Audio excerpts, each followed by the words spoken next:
D S P صاحب پہ بھی الزام عائد ہوا کہ وہ ان کی بیوی اور بیٹی کے قتل کا معاملہ بھی چلتا رہا، اور اسی طرح سے متعدد دیگر واقعات جو ہے وہ اس میں بھی خواتین کے بھی کچھ معاملات رہے، تو پولیس آفیسرز جو ہے وہ میڈیا کی نظر رہے۔ فاروق ہندل صاحب کے معاملے میں چونکہ ایک تفتیشی آفیسر نہیں ہوں، میں اس کیس کو انویسٹیگیٹ نہیں کر رہا، اصل حالات حقائق جو ہیں وہ تو باہر طور تفتیشی افسر بہتر جانتا ہوگا، اور آئندہ جو سینئر آفیسرز یقیناً اس معاملے میں تحقیق اور تفتیش کریں گے تو نتیجہ تو وہ اخذ کریں گے۔ اب یہ جو تینوں لوگ لقمہ اجل بنے ہیں، ان پہ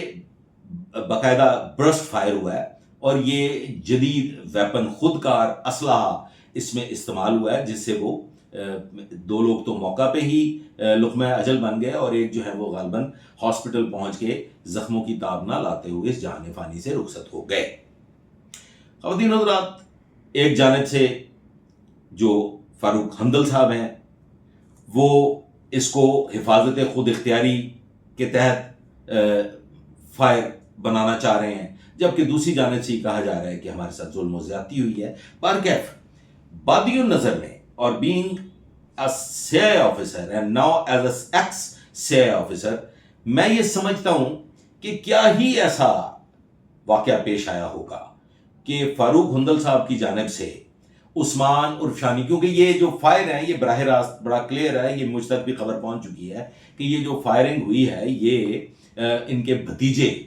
فاروق ہندل صاحب کے بھتیجے عثمان عرف شانی کی جانب سے ہوئی ہے۔ انہوں نے جدید خودکار اسلحہ سے برسٹ جو ہے وہ مارا ہے، جس سے تین لوگ جو ہیں وہ لقمہ اجل بن گئے۔ اور دوسری جانب سے یہ کہا جا رہا ہے کہ یہ جو چدر برادران تھے، ان کے جانور داخل ہوئے، جانوروں کو روکا ہوگا، اس پہ کچھ گالی گلوچ ہوئی ہوگی، کچھ تلخ جملے جو ہیں وہ ایک دوسرے کی جانب سے بولے گئے ہوں گے۔ تو سمجھنا یہ ہے کہ ایسا کیا ہی ہوا ہوگا کہ فاروق ہندل کی جانب سے، جو کہ ایک سابقہ ریٹائرڈ پولیس کے سینئر آفیسر رہے، ایس پی کے عہدہ پہ تعینات رہے، تو وہ یقیناً چول تو نہیں ماری ہوگی انہوں نے۔ یہ تو بڑی طے شدہ بات ہے کہ وہ کہتے ہیں جی ان سے کوئی زیادتی ہو گئی، ظلم، جو کچھ بھی ہوا ہوگا وہ یقیناً یا تو سڈن پرووکیشن کہہ سکتے ہیں اس کو، یا آپ یہ کہہ سکتے ہیں کہ وہ بڑے اپنے اس میں طاقت کے نشے میں سرشار تھے۔ لیکن ایک ریٹائرڈ پولیس آفیسر طاقت کے نشے میں سرشار تھا، جی یہ سمجھ سے بالاتر ہے۔ وہ گندم کی وہاں پہ کٹائی چھڑائی وغیرہ ہو رہی تھی، تو اس میں کیا ایسی صورتحال پیدا ہو گئی کہ فاروق ہندل صاحب کے بھتیجے نے تین لوگوں کو اس دنیا سے رخصت کر دیا۔ بہر طور ایک خاندان کے تین افراد لقمہ اجل بن چکے ہیں، بڑا ظلم ہوا ہے، بڑی زیادتی ہوئی ہے، تفتیش یقیناً میرٹ پہ ہوگی، اور فاروق ہندل صاحب کی بھی میں سمجھتا ہوں کہ پولیس افسر کی بھی بات سنی جانی چاہیے، وہ بھی اسی معاشرے کا ایک فرد ہے۔ اور اب فاروق ہندل صاحب ایک ریٹائرڈ آدمی ہے، وہ ایک ریٹائرڈ پولیس آفیسر ہے، تو ان کو ایک عام شہری کی طرح ٹریٹ کیا جانا چاہیے۔ ان پہ یہ جو چھاپ لگ رہی ہے، جو میں رائٹ لیفٹ سے سن رہا ہوں، سابقہ police officer, retired police officer, S P, تو وہ وہاں پہ بطور ایس پی تو موجود نہیں تھے۔ تو اس کیس کی بھی تفتیش میرٹ پہ ہونی چاہیے، اس بات کو لے کے اس کو سینسٹائز نہ کیا جائے کہ وہ ایک سابقہ پولیس آفیسر ہے، کیونکہ وہ وہاں پہ ایز اے پولیس آفیسر تو کوئی ایکٹ نہیں کر رہے تھے، وہ اپنی زمینوں پہ موجود تھے، فصل کی کٹائی ہو رہی تھی یا چھڑائی ہو رہی تھی، جو بھی معاملات تھے، کسی ایک دوسرے فریق کے جانور ان کی فصل میں داخل ہوئے، اس پہ شدید لڑائی جھگڑا ہو گیا، اور غور طلب ہے خواتین و حضرات کہ لڑائی جھگڑا ہوا اور اس میں